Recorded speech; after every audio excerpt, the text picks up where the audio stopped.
we continue to go forward.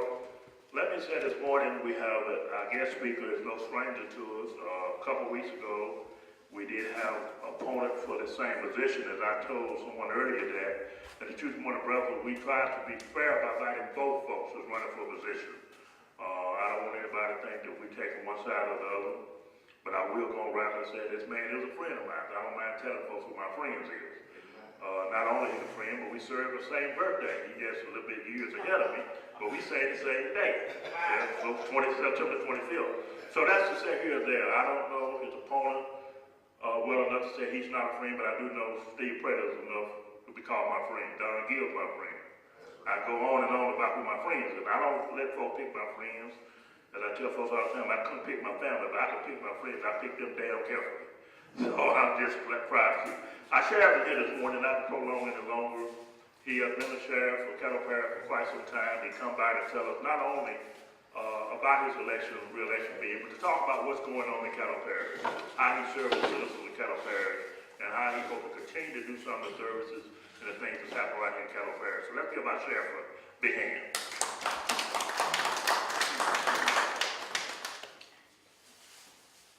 And plus he's late. I was down the street talking to some different legislators. There's a lot going on down there, and I got some bills I'm particularly interested in, and so I was down the street, and I really thought it started at 8:30. I thought I was going to be early.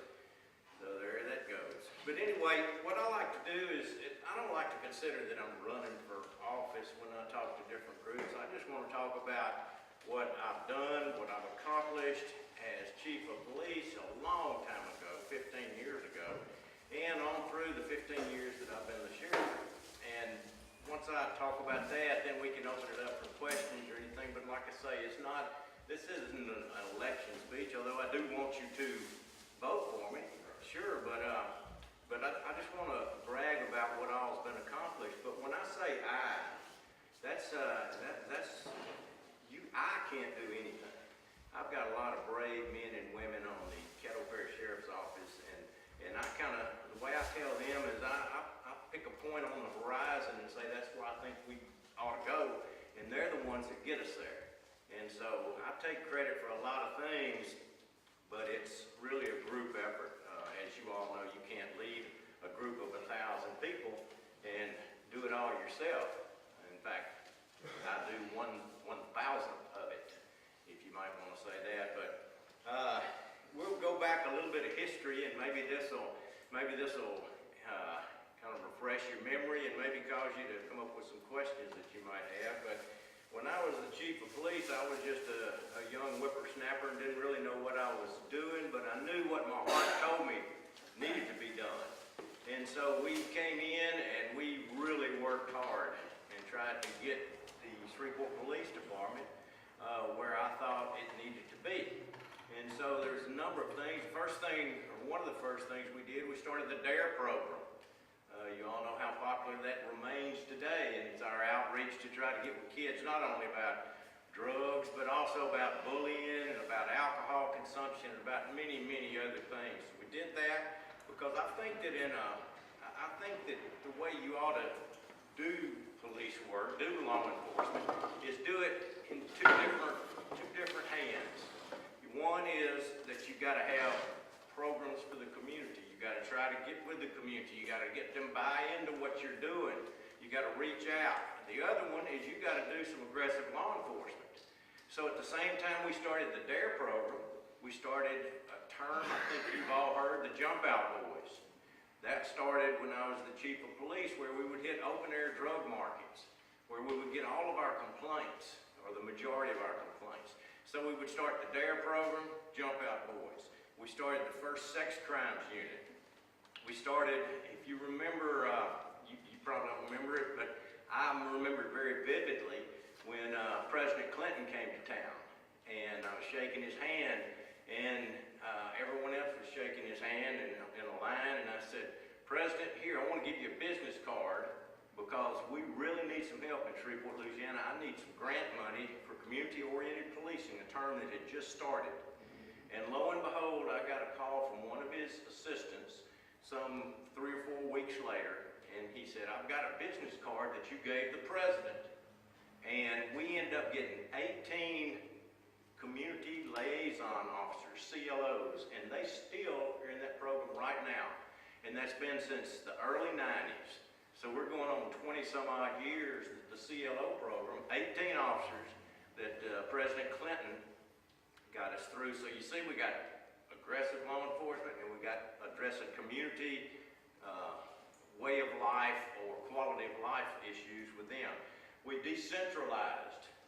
That's a term that I was really proud of.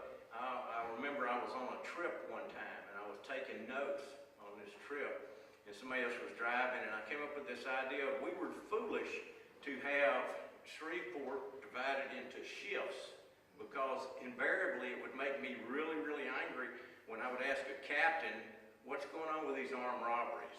Or what's going on with this problem? And he'd say, well, those are going on the evening shift. And he may have been the day shift captain. And it was always passing off. And I said, I'll tell you what I'll do. I'll divide Shreveport into 4 areas. And you're over that area 24 hours a day. You're responsible for that problem.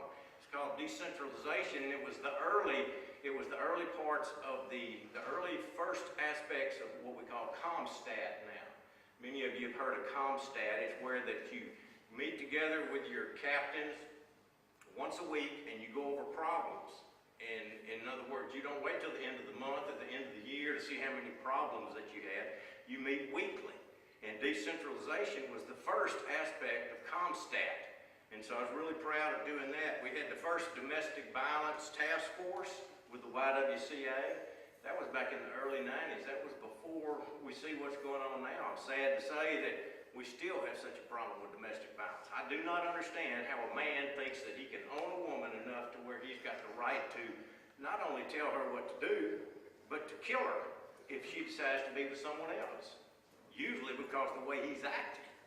And so we still work very hard. We had a domestic violence grant that we just recently, I say recently, about 2 years ago, we culminated, and it was an effort to go out and to work old warrants and new warrants on domestic violence. So I'm proud of that, what we did then and now. In 1992, the second year I was the police chief, I caused all of our reserve officers at the time to be fully post-trained, fully post-certified. It was the first in this area. In my way of thinking, police officers, law enforcement, deputy sheriffs, anybody in law enforcement that has the power to carry a gun and the power to arrest somebody, they have to be trained. And I don't mean a little old 3-hour seminar. All right? I mean fully trained. It's one of the most dangerous professions. We just recently came off of the Police Memorial Week, where we took a few minutes to talk about all the survivors, the families of law enforcement, and we took the whole week, and it's culminated in a ceremony. I was looking around at our police and fire memorial right next to the Barnwell Center, and I was walking through there, and I counted 11 different friends of mine that were killed in the line of duty since I've been working. These are friends of mine killed in the line of duty. That's not ones that died of cancer, ones that may have died off duty in a car wreck, ones that may have had a heart attack. These are people that I worked with that someone killed. Now, there's not many professions that happens, and we sometimes lose sight of that. And Pastor, I thank you very much for that prayer this morning, because I tell all the churches that I speak to, so we always talk about the veterans and how important it is that the veterans, we pray for veterans and thank God for the veterans. But also, we have men and women from the Caddo Sheriff's Office that go out, and it's like an 8-hour shift at times in Iraq. Nothing may happen. You may do your patrol, and then all of a sudden something terrible happens. They're exposed to the same dangers here, and they're out protecting each of us.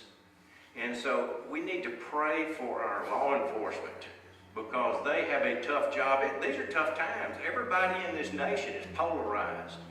You either believe marijuana ought to be legalized or you don't. You either believe guns ought to be on everybody's hip or you don't. I mean, everybody is so polarized with whatever you believe. I've never seen it like it is. It seems like we're closed-minded to each and every person, and we can't be that way. And in law enforcement, it's important that we constantly train, constantly. The idea of someone in law enforcement putting a gun on his hip or her hip and going out and policing, that's as absurd as if I went right across the street to University Health and I just walked in, took my gun off, and put a smock on and said, I'm going to be a nurse today. It's just as outrageous to think, and that's going on in the state of Louisiana. And I'll talk to you about training in a few minutes and about people that are commissioned to enforce the law that have no training. And I take too much pride in this, and I know these men in these uniforms right here take too much pride in their profession to allow that to go on. And that's one of the things I'm trying to stop in the legislature, is the proliferation of law enforcement with absolutely no training. And that's one of the things I was just on the phone about, because that means something. How can you do something as serious as police work? And you see across the nation people that are making mistakes, and some of it's training mistakes. Some of it's mind mistakes. Some of it's training mistakes. And we need to at least eliminate the training mistakes. And the mind mistakes, I truly believe that if everybody went through the process we go with the Caddo Sheriff's Office, where you have an intense background check, polygraph checks, psychological testing for every person that can carry a gun, every person that can arrest somebody has been through that process. And so it's extremely important that we do that. And so those are some of the things that are important to me. I started the first Citizens Academy, started the first Curfew and Truancy Center, where when our kids are out at night, we take them not to jail, we take them to the Curfew Center. That was started back in the old days. That was started back at the Rutherford House because I got tired of our officers going out and having kids late at night and not having anything to do with them. So we would take them to the Curfew Center and Truancy Center.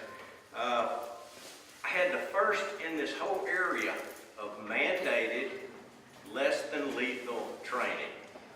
Mandated less than lethal training, which is so very important.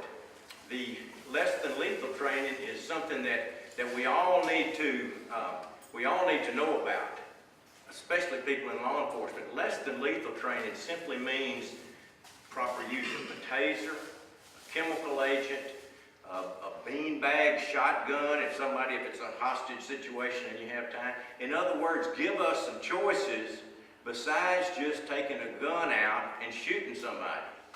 And so I started that training back in the early 90s with the Shreveport Police Department, and all these continue, and we have even expounded them with the Caddo Sheriff's Office.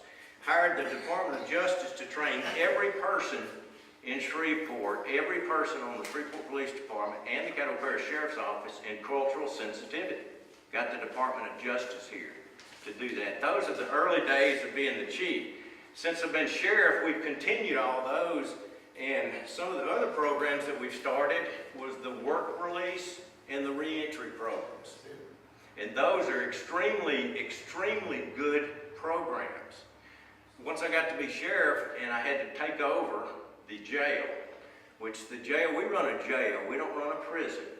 All right? And a jail is mainly to keep people that have been charged with a crime and are awaiting trial.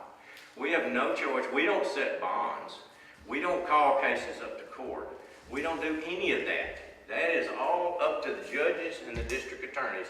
We are charged at the Caddo Sheriff's Office with if somebody violates the law, we have to go out and get them, and we have to put them in the jail and turn them over. That's the first step of the criminal justice system. But I knew that there was more that we could be doing at the time. So we started the work release program. And that was, we built a building, and the building was, I believe it was $1.5 million. But we didn't ask the taxpayers for any additional money for that. We started a work release program inside the current facility until we had enough money, because I don't like to borrow money. We had enough money, built that building, and then we began to use that. And that's the work release. That's so that people can have a job and they can go out from the facility. We take them to the job place. We let them work. We pick them up at the end of the day. The ones that didn't choose to leave and go see their girlfriend, which happens occasionally. But we usually know where to go get them. You know. But we started that program. And it's been very good because when someone gets out of jail now, they don't just get out of jail and we unlock the door and let them walk out onto Hearn Avenue. They walk out and they have a check. And that check is, they're able to do something with that check. And before they get that check, we make sure that child support is taken out of it for any children that they might have, or any restitution for somebody's house that they may burglarize. So that's taken out. That's the work release. Then we have the reentry program.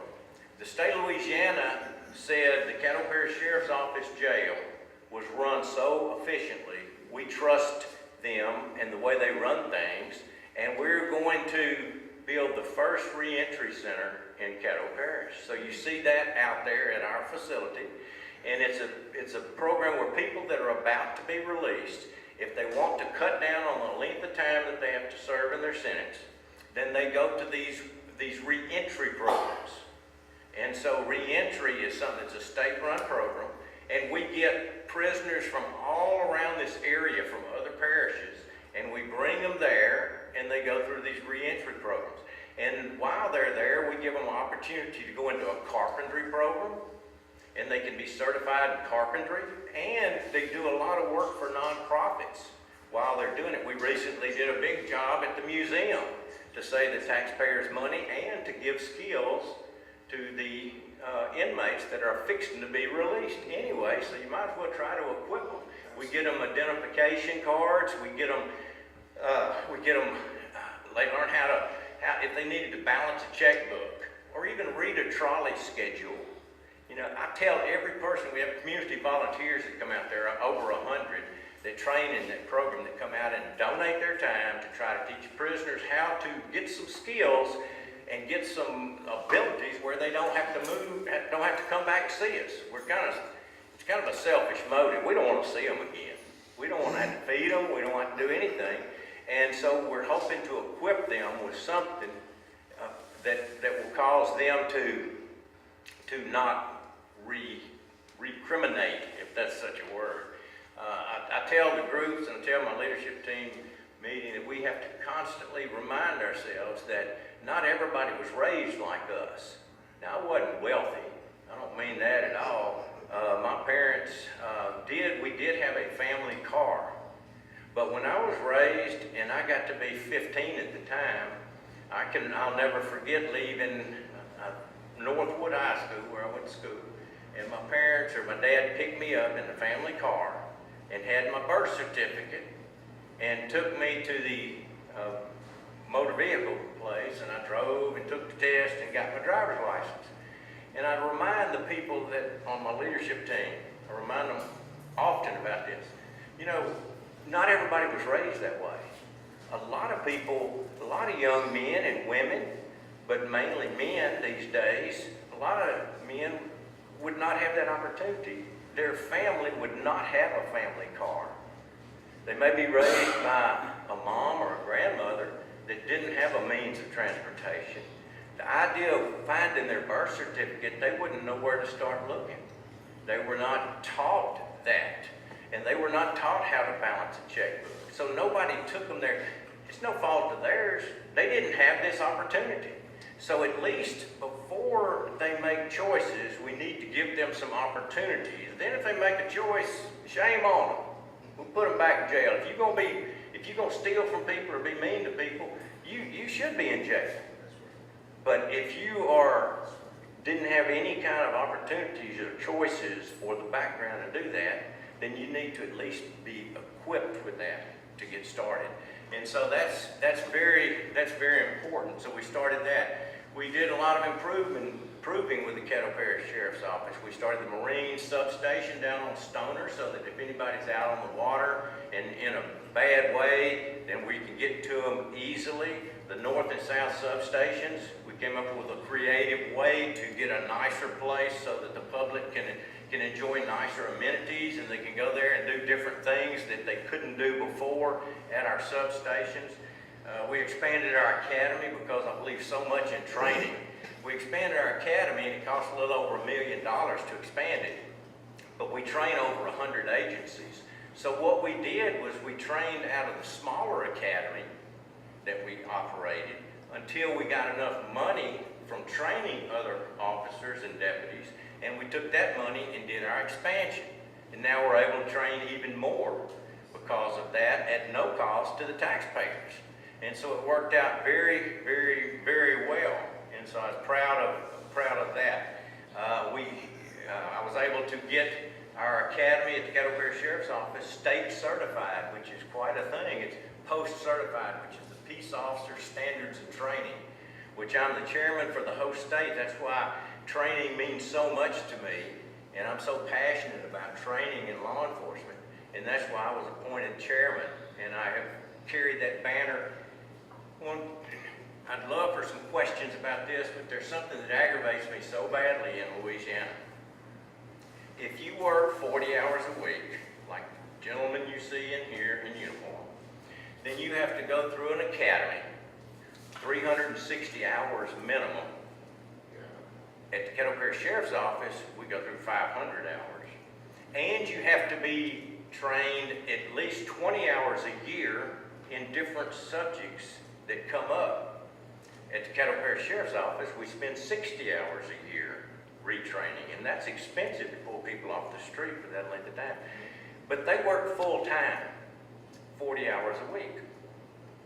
In the state of Louisiana, if you work 39 hours or less, or are a volunteer, you never have to be trained. Never. Never. Never. You don't have any in service, you don't have to do anything. And I cannot, please help me with the legislature, get that, it's a state law. Let me say that again so that you don't misunderstand. It's very simple. 40 hours a week full-time, you have to be trained with a minimum amount of training. But you still have to be trained for a number of weeks.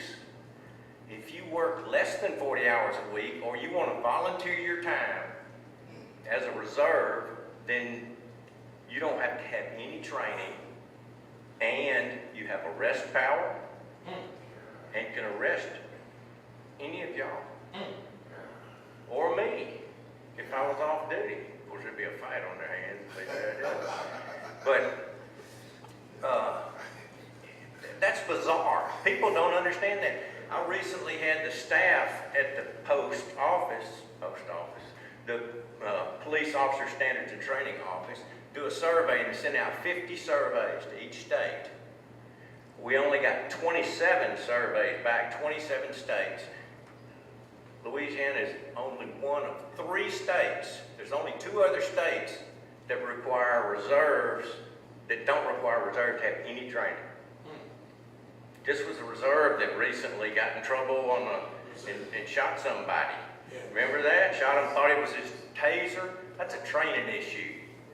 Your taser's on the other side. You always put the taser somewhere where it's not like where you actually have to think about going for the taser. All right? That's a training issue. And Louisiana is only one of 3 states that don't require any training for reserves to go out and check out a car, go out and arrest people, ride around, write tickets, stop you and me. No training. And that, to me, I got more pride. What do you think the nurses over across the street, or the doctors, or the plumber, or your barber? Everybody's got to have certifications and training and hours, not law enforcement. Can you believe that? I hope that's a surprise to each of y'all. And I cannot seem to get that message out to the people that can change it. That has to be changed. I think too much of my profession. I think too much of these men in here in uniform to allow that to happen. That's why every person on the Caddo Sheriff's Office, every person that carries a gun, that can arrest somebody that has a badge. Every person has been fully post-certified. That's what I started back in 1992 with the Shreveport Police Department, making the reserves be post-certified. It's bizarre to think about we can do something as volatile as that. So anyway, I can get on a soapbox real quick about that, but that's very important to me, and that's why we expanded our academy. We were the first to have jail bookings online, so you could see how many people and who's in jail. The first to put warrants online. I couldn't understand why we want to trick people if there's a warrant for them. Put it online, because it may not know there's a warrant for them. Put it online and let everybody see. I mean, it's not secret. Now, if we got a murder warrant on you, and we just got it last night, and you don't know it, or you were wondering, sure, we're not going to put that online. You know, but if you didn't pay a traffic ticket or something, we want you to come down and be able to take care of that. We don't want to have to come out in the middle of the night and arrest you and all of that business. We were the first online tax payments, the first with an app for your smartphone so you can get a hold of the sheriff's office.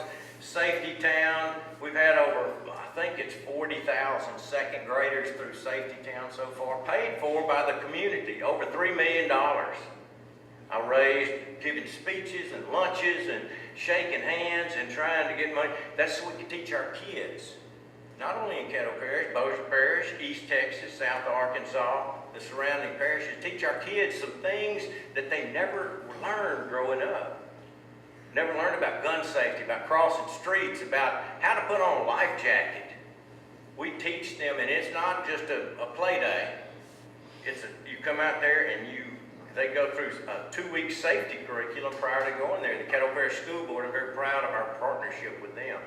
So anyway, we've got that, and we've got a Shreveport Police, Shreveport Fire, State Trooper, and Caddo Parish Sheriff's Office that work out there, trying to let these kids know that we're not the bad guys. We are not the bad guys. No matter what might have happened in the past, we're not the bad guys. You know. Anyway, started the Criminal Justice Committee. That's something I'm extremely proud of. The Criminal Justice Committee is something that started about 3 years ago, I guess, when our jail population got up to 1,500 in our jail out there on North Harm. It was built for 1,070, and it got to 1,500, and I said, something's got to give. So we started doing some looking, and the problem was not the numbers of arrests that we were making. It was the speed in which they were going to trial. People were languishing out there. Remember, we don't have any say-so on when somebody's taken to trial. That's not the sheriff's office. We just hold them and pray that they be taken to trial or released. So we started this Criminal Justice Committee where the district attorney's office, the judges, the public defender, probation and parole, where we get together. And we got the Department of Justice. I called and got the Department of Justice to come in, and they did some training on setting up this committee and how we could do it. That was 1,500 that we had in the jail. We've got about 400 to 500 less right now than we had then in our jail. We're keeping on the average around 350 to 400 less every day than there was 4 years ago. That's how effective this has been. And there again, I'm kind of selfish. It's costing us a lot less money. We don't make money on holding prisoners. My goodness. Because our prisoners that we keep out there, out of, let's say we got 1,000 prisoners out there. You know, these are rough numbers. 800 of them will be awaiting trial. You know how much the sheriff gets for that? $3.50 a day from the Caddo Parish Commission.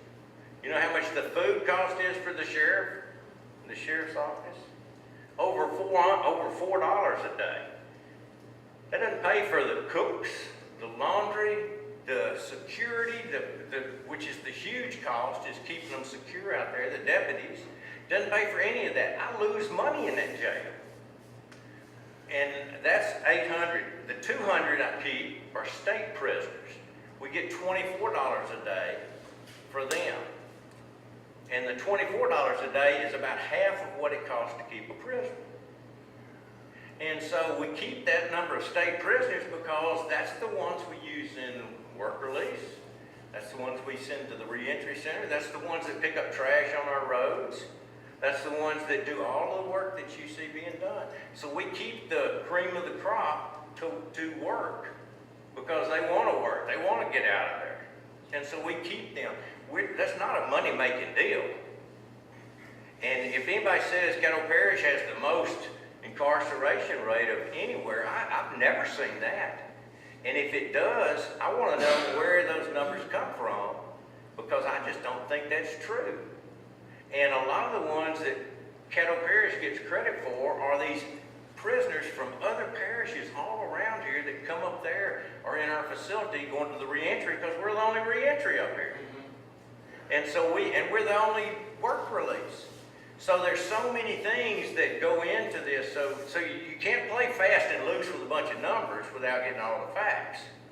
And so that's always been interesting to me. We started the auxiliary deputy program. Now, an auxiliary deputy, not to be confused with a reserve deputy.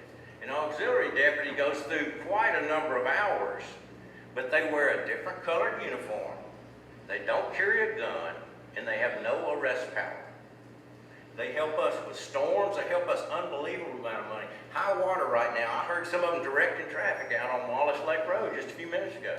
They help us so that the deputies that are post-certified with a gun and arrest power can be doing the more serious things. That's the auxiliary deputies. So we started that program. There's so many youth summer programs that we started that I can't even get started talking to you about that. Captain Douglas, right, is in charge of all of those. Unbelievable amount of programs. Internet crimes against children. We had the first sex offender sweep in Caddo Parish that anybody around can remember. We did that back before it was even popular. You know how many sex offenders we have registered in Caddo Parish? Over 500. Over 500. And we have a 93% compliance rate of us keeping up to where they live, and that is quite a job. There's a lot that we have to do to keep up with that. The Homeland Security, we recently took that on. That's been kind of an interesting thing. We took that on because each parish, the parish commission or the police jury has to appoint someone to be on the governor's office of Homeland Security. It has to be the Homeland Security for their particular parish. And so when the parish commission couldn't decide if they wanted to run it and all that, it was going to be expensive and I said, well, tell you what, we will be the first ones called anyway in the parish. The sheriff will. Just let us run it. Appoint me as the Homeland Security Director. I've heard people, it's been kind of funny, they said, oh, how much money did you make on that? The state legislature tells each sheriff in this whole state how much money they can make, and they can't make a penny more. My deputies get a clothing allowance. I can't even get a clothing allowance because that's more than what the state says I get paid. So I got no money for that, and it cost our budget because we had to hire 3 people. But I wanted it run right because I believe that your security is that important. I didn't want the Caddo Parish Commission, not that they couldn't run it right, but they don't know about emergency responses. And we do know about that. And so we run that for them. And we end up having to pay the money for the extra people we had to hire. Had nothing to do with anything about any more money. But I could go on and on. I've got more and more pages of these things. And it's things that Steve Prator hadn't done. It's things that the Caddo Parish Sheriff's Office has done. I'm just proud to work with them. I'm proud that the men and women of the Caddo Parish Sheriff's Office, I'm proud that they're not like you see around the nation. I'm proud to see that we are more connected with the community. Sure, we're not as connected as we want to be. We're not as connected as we should be. The community's not as connected with us as they should be. But we're working towards it. It's a point on the horizon that we're working towards. And that's where we're going. And that's our goal, and that's our mission. Anyway, I hope you can tell that a couple of things. I know what I'm talking about. I mean, nobody could not know what they're talking about, being it as long as I have. And the other thing, more importantly, I hope you can see the passion that I still have for my job. I love law enforcement. God called me into this job. I was in college and working my way through college, and so I never have figured out how my dad could tell me what to do because I was the one down there working. But going into my senior year, my father summons me back to Shreveport and said, "You're going to get a job and you're going to grow up before you waste any more money." He was helping with my college, naturally. So I came back to Shreveport, and he suggested get on the Shreveport Police Department. And I got all big-eyed, and I said, "What? You know, I never thought about being a policeman." And he said, "Well, try it, but you'll sure grow up." And I learned some things. It was exactly what God wanted me to do because it was, number one, exciting. I'm type A. I'm revved up.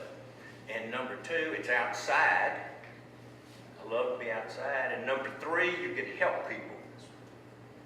And that's what I like to do. I always have. I could have done something else. My brother, he's much more financially successful than myself. People think that because I'm on TV, I got a lot of money.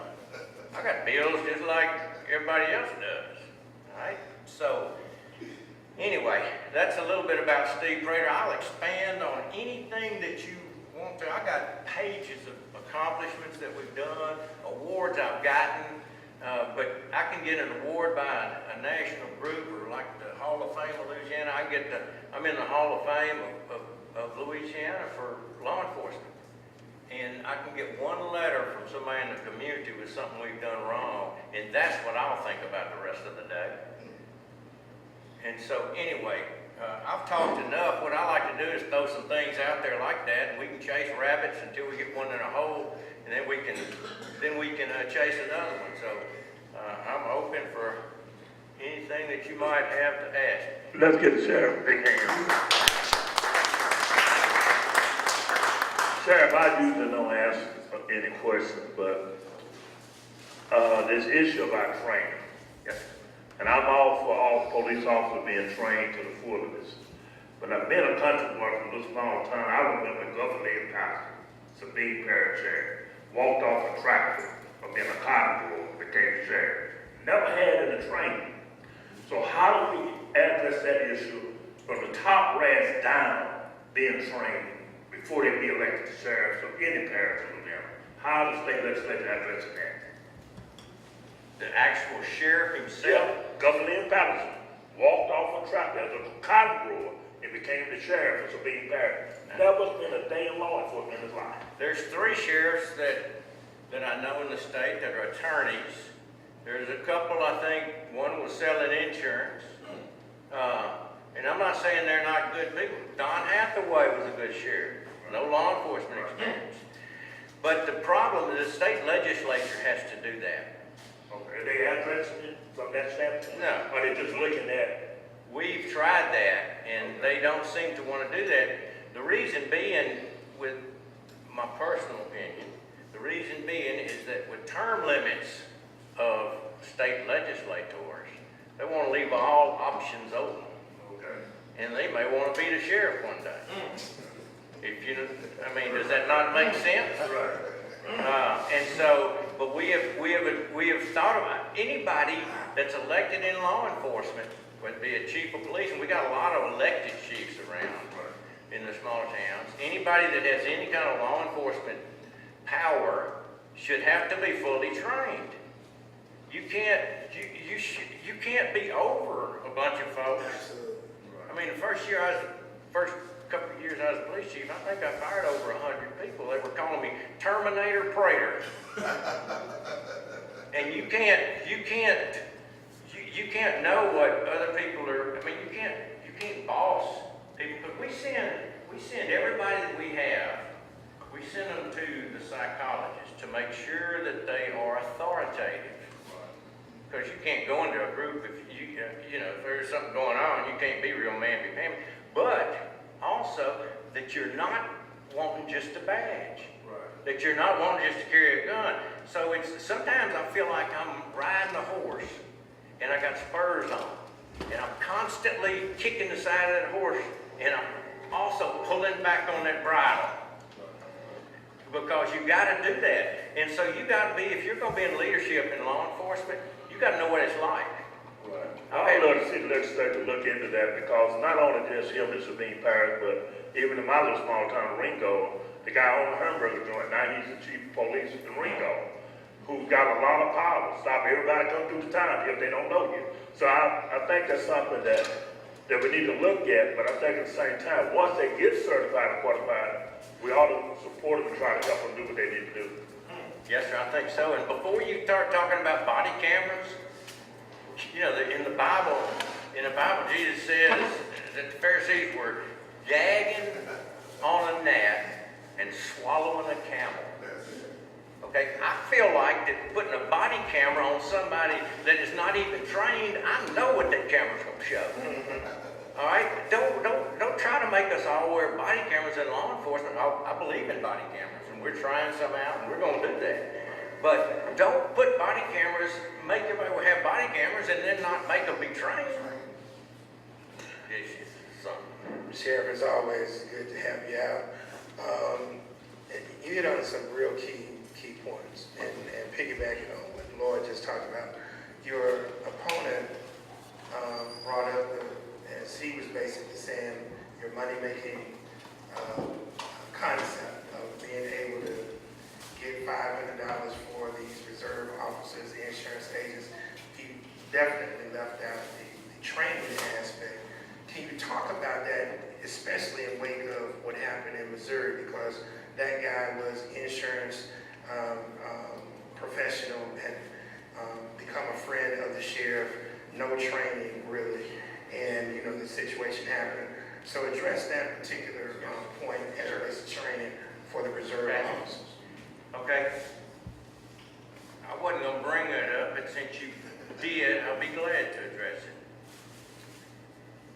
The constable does not have to be post-certified, and he is not post-certified.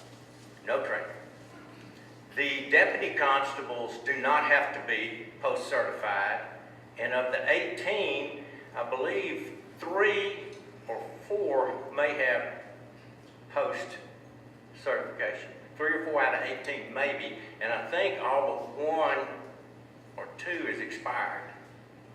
The rest of them, 13, 14, have no post-training, no post-certification, except maybe shot a target that's shaped like a person in order to carry the gun. 2, 3, 4 hours. Okay, they have full arrest power. They have carry a gun. They are registered with the state of Louisiana. The Secretary of State sends them a card saying that they have arrest power. Okay? That's paid for with public money. That's everything about that is public and power. Okay?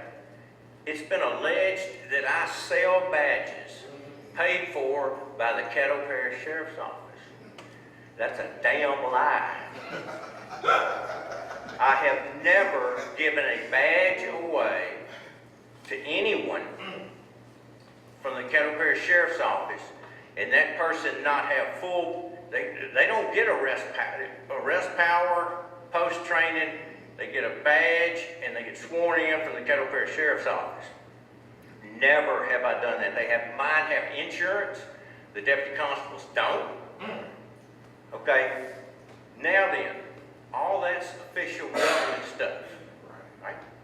There's something called campaigning and needing money to campaign and run billboards and to pay for kids' school programs and the things that I do with my money. I don't go on trips with my money. Never been to Washington Mardi Gras, never been to any of that stuff. Been on an airplane twice since I've been sheriff, 15 years. Okay, I don't take trips, I don't waste money. But regardless, when you campaign, you have to spend money on different things. I have what's called a souvenir package, which anybody, and it's on our website and everything, anybody that gives $500 gets a license plate and a sticker for their vehicle, paid for by Steve Prator, not the Caddo Sheriff's Office. Kind of like the state police does. You've seen the state police honorary? The term is honorary. honorary is, I saw recently where President Obama or President Clinton got an honorary degree doctorate from somewhere. That doesn't mean they got a doctorate. That just means it's honorary. They were honoring him. I've got some people where I pay for this souvenir package, and they get an honorary, this little package of stuff that they can to show they support law enforcement. Any of y'all will, welcome to join if you got your 500 with you. Okay? But that is separate and apart. You don't get anything from the state. The state has no idea what the Caddo Club even is, except it's on my campaign finance report. Every receipt for everything I've bought is on that campaign finance report. Okay, so that's a damn lie that I'm giving these things out for $500. Let me just show you something. You see this badge right there? That's a big, heavy badge with a commission card in it. That's from the state of Louisiana. Okay, the commission card comes from the state. The badge comes from the Caddo Sheriff's Office, and it's big and heavy. Welcome to look at it. I want to show you this. That's a gold badge. They're all silver and gold. You see this tiny little badge that says honorary? Paid for by Steve Prator, silver, with the words honorary on there. Kind of like an honorary degree or honorary anything. That's paid for by Steve Prator. The state doesn't know a thing about it, and anybody in here is welcome to this souvenir package for $500, including my opponent if he'd like to. So you got to be careful what some people say, because that's a damn lie. I would never, and it really, I'm trying not to get, I'm passionate about it. But one thing, don't accuse me of a crime. That would be a crime. That would be a crime to give those things away. Never have I given a badge away. So that means that an honorary person is not allowed to arrest anybody. No. Cannot shoot anybody. And all that. Absolutely not. Have no power. And it's explained to them this is a souvenir package. That's like a little hat badge. You know how people get little hats? Yeah. Thank you so much, my friend Sheriff Prator. Dr. What you told me last night, he said, Pastor Mays, he said, don't worry about what ignorant folks say about you. He said, because those who say the most do the least. He said, keep working, keep fighting, keep doing what's right. That's how I said that to you as well. Keep doing the work.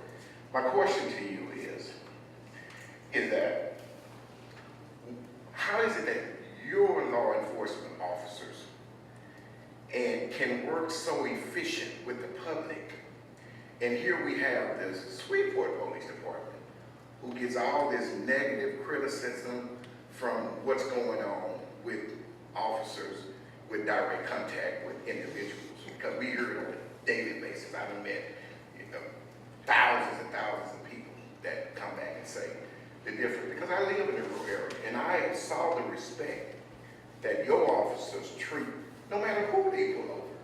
I mean, the respect. They stopped a guy in front of my house and I watch how they handle the situation, and they always handle it with the utmost respect. So, and I know you don't like to take credit, but the credit has to be back to the one who is over the officers. The officers do their job, but the credit would have to go back to the leader.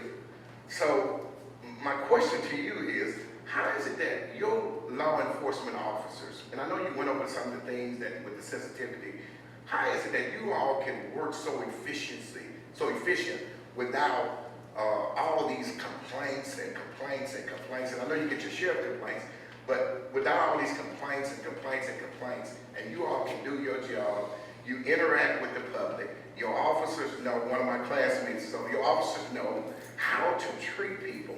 And it's all about the interaction with the people and law enforcement. And you don't hear all that about you. So even when you was the police chief of police, you didn't hear all that negative. You are fair. You are non-partial. If a person do wrong, you're gonna take care of that situation. So my question to you is, how is it that your office is able to operate with such sufficiency and other operations are not?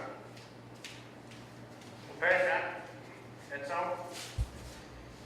to answer that would almost be to say a partner, the chief of police in Shreveport should be doing this or this or this.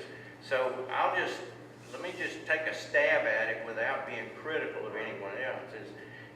One thing is I know how I was raised, and I know how I'm going to require the people that work under me to work.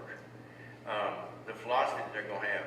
I'm not doing a very good job answering that question without being negative. When I was at the police department, I set a pretty high bar, and I fired a lot of people. At the Caddo Sheriff's Office, I set a high bar, and the Caddo Sheriff's people are the type people that they didn't need me to set a high bar. They already had their own high bar set. In other words, Cap Jones and Lieutenant Gibbs, and I don't need to tell them how to act. I don't know, Lieutenant Gibbs over there.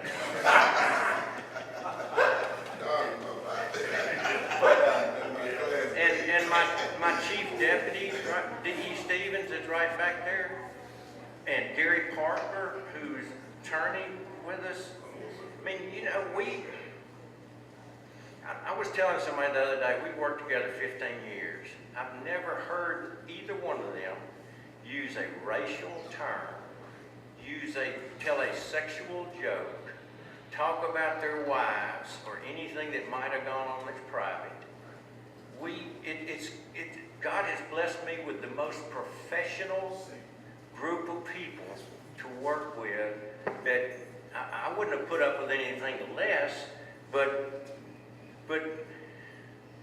I mean, we're just fortunate. We work hard at it. We expect a lot out of each other, and they're quick to tell me if there's something we need to change, and we do it and work on it, and constantly strive to understand that we work for y'all. Okay, we work for y'all, but we don't directly work. I wasn't expecting that question. But I've tried to answer it best I could. But anyway. But and just a follow up, just a short follow up. When I saw you at the lawyers and the judges, remember that we Yes. indulged you. When I saw the lawyers and the judges and all of us there, I think that you did an excellent job answering those questions, because even afterwards, when we went on to eat dinner, people were still talking about it, because there was some stuff that was being said that was not true about how Caddo Parish housed so many, and the numbers weren't right, because I went to search the numbers myself. The numbers didn't add up. But I just want to thank you for answering those questions at that time, and it was very helpful for a lot of people. I felt pretty whipped after that day. Very quickly, I appreciate everything that comes out of the sheriff's office, because y'all dot the I's and cross the T's. But I follow records real closely, and I noticed that all of your campaign finance reports have been filed in a very timely manner, and the books balance, and it's real nice. I can't seem to find other people's finance reports being filed at all. Is there anyone in the Ethics Administration who checks up on these? I think they act on complaints only, and like I say, I got my nose. I got a full job to do, just running the sheriff's office and helping them, and so what the other fella's doing, and as long as he can say anything he wants to, but don't be lying on me. I don't care if you don't file your reports or whatever you want to do, however you want to live your life, that's fine, but don't be lying on Steve Prator, because then you got a problem. And about reports, there's no report filed on diversity training, and that was a big issue here a couple of weeks ago. How many hours of diversity training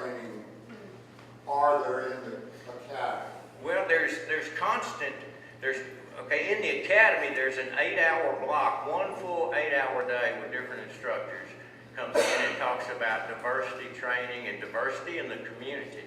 And then we have what we call, I can't think of the term, but it's a philosophy of every training that we give from a physical training, combative wrestling type training, to anything else we do, has a segment of that in there, because we have, I think it's ethnosensitivity or something. I'm not good with big words. I told you it was Northwood, but it's a term in there. In fact, we've got the best instructor, Captain Kenny Sanders. He'll be teaching 6 times in the next 3 weeks around the whole state, because the Attorney General's office and the state of Louisiana has designated him as the best trainer for this particular thing. It's a way to encompass, because you can sit somebody down and teach them for 8 hours about community and all that, but you got to have that in everything, every day. And it's not just about black-white issues. We deal with transgender issues, gay and lesbian issues, Muslim issues, the different religions. So we have to be sensitive to everybody, because everybody's right. But these days, everybody thinks that theirs is the only religion. And so we have to understand that they think theirs is the only. And so we have to realize that's in their mindset, and we have to police in that particular way that they truly believe that. So it's a constant thing, but anybody that, and then we have in-service each year has a component of that. And then we have special speakers and special efforts that come in.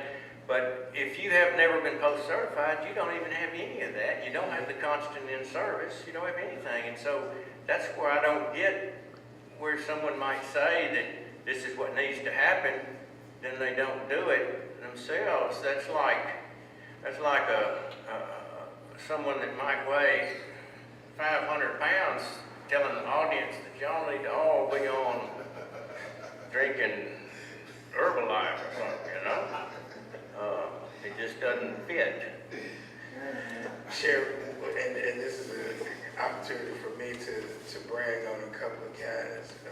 Captain Douglas, my good partner Don Gibbs, Brother Jones.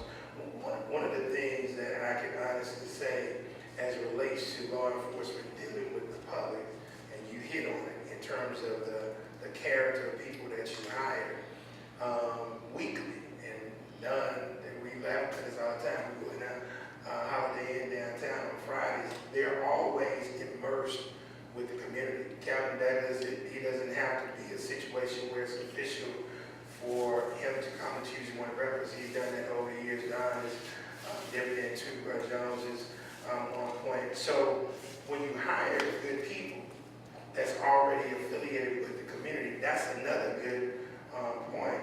A good cousin, Officer Dunn, is another good character guy that works with you. You got a lot of good people that work with you. On that end, you did something that was so profound, because you and I go back a long ways. But you said, Craig, I'm gonna send you something. I thought you were joking. And you said, I'm gonna send you something as to how the former chief of police, George Dartarch, used to operate. And you actually sent me a video of how Dartarch used to deal with black folks in the city of Shreveport. You said it shocked you. Talk about that particular video and the diversity issue, and give some perspective as to what we're looking at in terms of ethnic breakdown of your law enforcement person. Yes, sir. I'd always heard of the days back when the police officers in Shreveport wore hard hats and picked up prisoners in the back of these open air.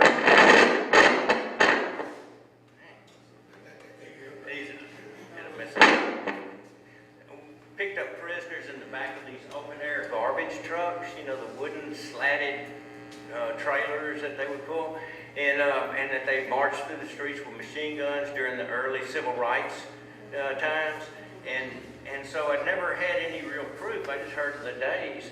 And so I was talking to a police officer at a retirement function, which I hosted for Shreveport, and now I do it for the sheriff's office. And I don't know if I'm doing something wrong. Anyway, and so I'd heard about that there may be some films. So I asked this police officer, I think he's deceased now. I said, do you have any of those old films? He said, yeah, I think I do in my attic, and it was in an old hot attic and everything. And so we got these films, and so I paid to go have them all put on a CD. So put everything on there, and it's just some amazing, one of them has got, it was a surveillance video, and you could tell that they had cut a hole out of a cardboard box and had a camera inside. And I mean, that's how primitive some of this stuff was, but it also showed something going on at Booker T. Washington, on Milam Street, walking up and down there with machine guns, just the officers, and they were walking in a straight line, and Dartois was leading them, and just some fabulous footage. So I ran about 100 copies of it, and I have more copies, and I'll run more off if anybody wants a copy of that DVD.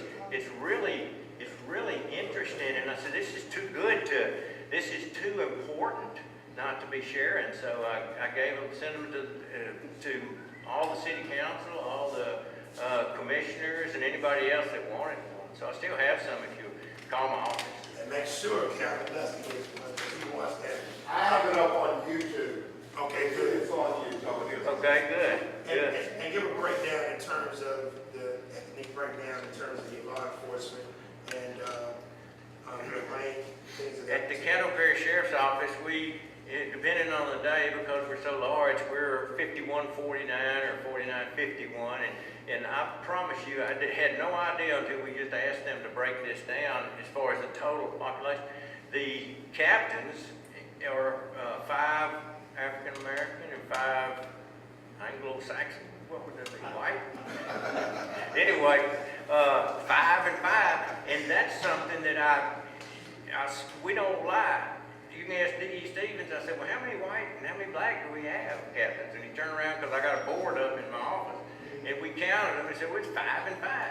Had no idea. And I tell all my African American rank and everything else, when they get promoted and all that, I said, I want you to know something. Your skin color did not have anything to do with this, because to me, if somebody said I'm appointing you because you're white, or if that was in the back of my mind, that would kind of diminish my capabilities and what I've worked so hard for. And so I tell them it didn't have anything to do with it, and it doesn't. And it really doesn't. It just has to do with the quality of person you are. Like you said, Captain Douglas and Captain Jones, they have a lot of character, and Don Gibbs is a character. So, I like him, Mr.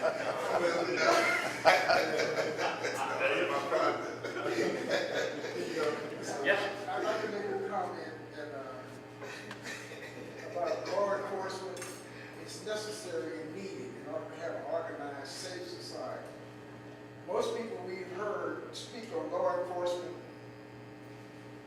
bring information, the passion that you have about this, Your father suggested you go into law enforcement because you care.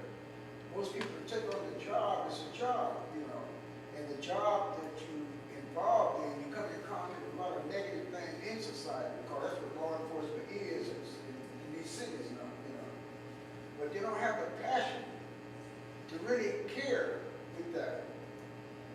And how could you, how could you inform more than just what we hear now? Let the public know how necessary it is to have law enforcement.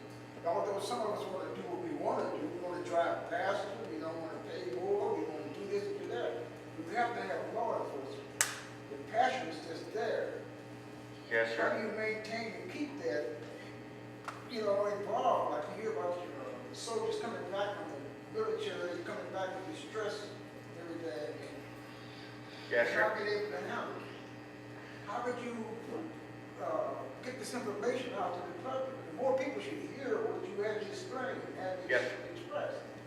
Well, on my belief, and I don't know and it's not my belief to tell each of y'all what to believe, but I firmly believe that Jesus Christ died for my sins. And that's the only way I'm going to get to heaven. And because of that very fact, I want to work hard to make him proud. Do I always make him proud? No. But that's what I want to do. And that's what drives me, because it drives me to understand other people can believe other things. Other people can say bad things about me. That doesn't make me mad at them. am. I just got a job to do, and I want to do it in the most fair and impartial way I can. And that's the way I was brought up, and that's the way I was blessed to believe, and I have not gotten cynical. I've seen so many dead bodies in my life that it is just unbelievable. Bodies and parts of bodies and hundreds and hundreds and hundreds of those. I worked on so many homicide investigations, probably 200 of them myself, where I was the primary detective, sex crime. I've seen some horrible stuff, but I still believe that there's hope for us, and I still believe that God wants us all pulling together, and that we need to work on catching the worst of the worst and work with the other ones. Not everybody needs to go to jail, but certainly some of them do. And I don't know, that was a hard question. Y'all get in the middle of that when I start talking about me. But anyway, thank you, sir. I appreciate that. I do have a lot of passion for what I believe in. Sheriff, 10 years ago, you made CNN, it'd be 10 years in August, with Hurricane Katrina. Yes, sir. And you brought some tough law enforcement practices as it relates to that overall process. Can you talk about 10 years ago and how that has impacted now, especially since you guys have taken over the disaster relief situation in terms of food? Yes, sir. When it became very apparent that New Orleans was sending us people that they didn't want, and everybody else that were taken care of, then I wanted to run background checks on the ones that they had rented a whole motel for. I said, this isn't right, because we were beginning to experience crime around there and things. And I said, we got to know who you're sending up here. And so when we did, I don't know, quite a few of them were wanted on some pretty serious charges. And I didn't know that was their game plan. And so I went in there with a group of people, and we did background checks on folks and got the worst of the worst out of there. And so, yes, sir, and it also changed the federal mandates to where they do allow background checks on people that are forced into your area to make sure that you're not getting sex offenders, and that was the main thing. And then they tried to open up a sex offender deal the state of Louisiana did and put it up here with us in Shreveport a few years ago. I said, that ain't gonna work.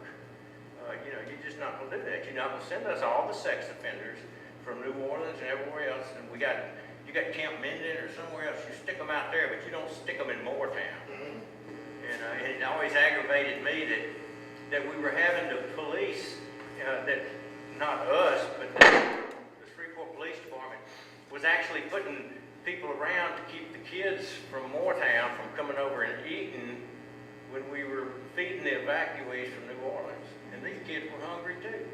And I said, something ain't right about this. We got hungry people right here in Shreveport. Anyway, that bothered me. That really bothered me. Anyway, that's a...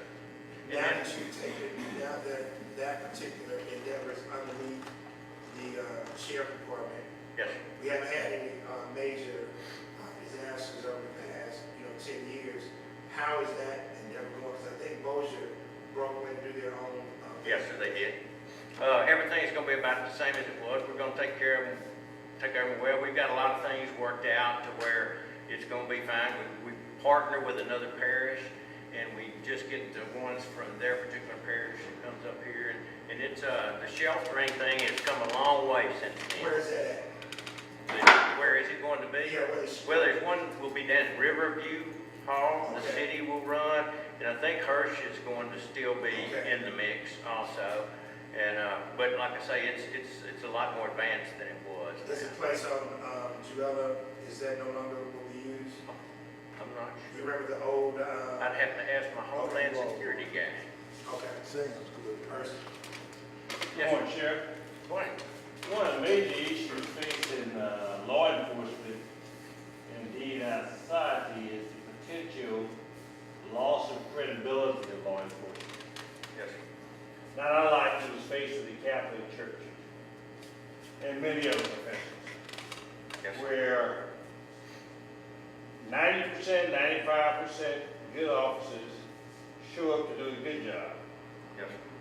But a small percent show up and don't do that.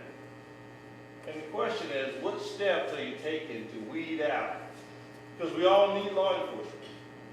And we need to trust law enforcement. We need to have a good interaction between the community and law enforcement. But as we all know, you know, bad people can go in any profession.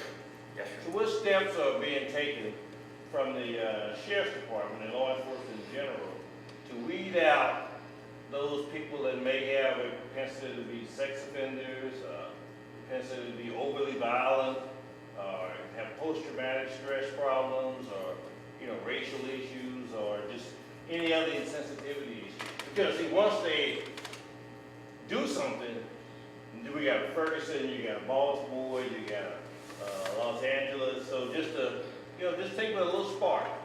yes, So what's the preventive measure that's being taken to weed out those types of individuals? Well, it begins with the reputation of your department. You want to attract the best people that you can. And that's where we try to find ourselves with the Caddo Sheriff's Office. The next step is to do a thorough applicant process involving backgrounds, polygraphs, psychologicals, everything that you could possibly find out. So then you've got a good idea that you're getting the right people. Then you have an intense training process. And that training process is where I'm trying to get the state of Louisiana at least. It'd be nice if we required everyone to have backgrounds, polygraphs, and psychologicals, but we don't have that yet with the state of Louisiana. But for sure we need training, and that's where y'all can help by putting pressure on your legislators to cause them to require that in the state. It's a law that they can get by with what all you gotta do is change the law. Change the law. And so folks don't understand how something that can happen in Missouri affects the Caddo Sheriff's Office. Because all of a sudden we don't get people wanting to get into law enforcement. I've got a son that wanted to go into public service. And so he announced to me one night he was going to be a Shreveport fireman, which he is. Been there about 10 or 11 years. And I said, son, why don't you go into law enforcement? He said, Daddy, I don't want people talking about me like they do you. And that's sad. That's sad. So it's getting harder and harder to get good people in there. We need to do more thorough backgrounds and more thorough psychologicals, but most of all, we got to require training, and accountability. The boss has got to say, I ain't putting up with that. I can pay, we pay you good money down there. And you can tell somebody at the Circle K to lock that back door before you leave. And if they don't, they're going to get fired. And they don't make near what a deputy does. So if I tell a deputy to do something, I expect him to do it, or her to do it. And so it's accountability also. That's a big, I could take 8 hours to answer that question, but we need to move more towards more training. That's something we can do. Sheriff, one of the most gratifying things that, when I was My voice is not the best this morning, but I just want to say this, not campaigning for the sheriff or anything. Until you watch him and his department in action, that's when you get a full understanding. Having worked with Senator Landry, Senator Johnston, when we had hurricanes, Katrina and Rita, I was able to work on the foreign force with me and other law enforcement. We have certain law enforcement, certain parishes, and he's going to smile, I'm not going to call names, who made very ugly comments. And being only one of the only women and black women in the room, he stood up and said, this is not about race, this is about our people, our community. So I'm not here to campaign for him because his word speaks for himself. But I'm here to tell you, until you see him in action with his colleagues and you see him take the hits on things that he believes in, then you'll understand the voting troubles. Amen. Thank you. You don't tell them about the coat that time? No, all I know is that his colleague said if something happened in Shreveport, they weren't going to let us cross a bridge. And he turned as red as he's turning now. He got upset. He went off, and all I did was sit there and I laughed.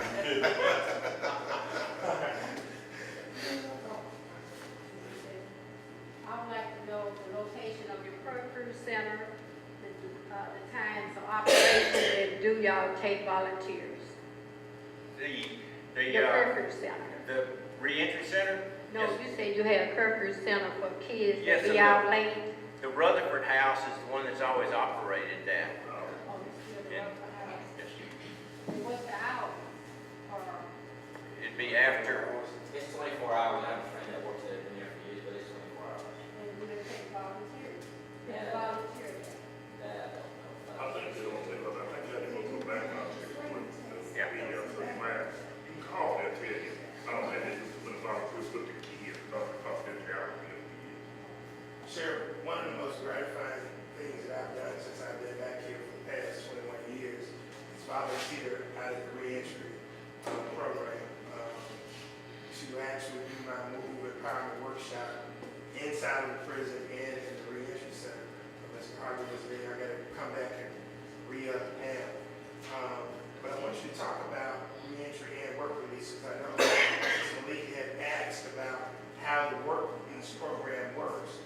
And then, as it relates to this particular art gallery promotion, they're doing a project over in Lakeside with their home. And Sister Jamila had just asked about reentry entities working in the community. And I told them exactly what you had stated earlier. It's a good way for people to get reacclimated.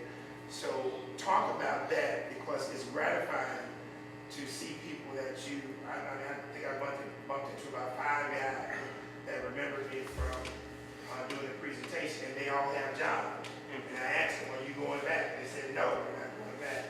So talk about how work release works and the reentry, and how nonprofits, for-profits can basically have them come and get some of those entities from. okay?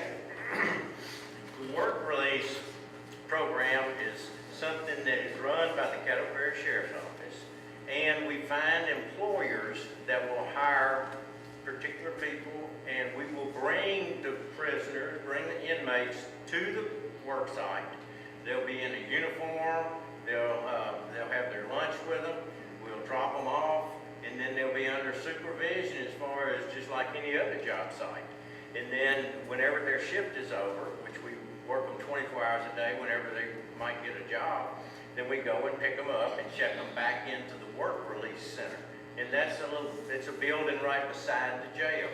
They make money, whatever money they make, they pay a particular amount of it so that the taxpayers don't have to pay for the van that takes them there and the lunches and all that. They pay part of their salary for that. The other part is put into a fund that they actually get that check when their time is served.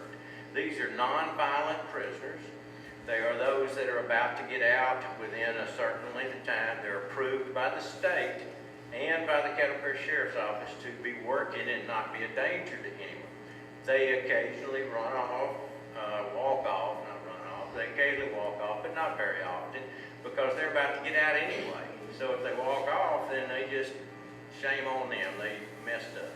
They can't abide by the rules. That's work release. That's for private employers. Now, let's switch over to the reentry. Reentry is something that the state, a program that the state came up with, whereby we would try to equip prisoners that or inmates that were about to get out, or were going, not about to get out, but that weren't serving life sentences. And during some part of their incarceration, they have to go through a reentry program. We take the ones that, the best candidates, the ones that want to do better, and we put them in the carpentry programs, we put them in the welding type programs, the maintenance type programs, and we let them get certified doing that while they are under close supervision. And sometimes we're able to go and do jobs for nonprofits, never at anybody's home or on private property. That can't happen. That'd be against the law. And so that's the reentry program. But they're closely watched by deputies all the time, because some of them may have 10 years left on their sentence, and they may be really in for an armed robbery or something. So we have to watch them. We don't the work release. The reentry also are the ones that they sit through classes. In addition to welding and carpentry, they sit through classes that tell them, teach them about things we were talking about life skills, about parenting, about getting an ID, about driving, driver license, about checkbooks, about finances, about all these sorts of things. So, last question, Mr. Leslie.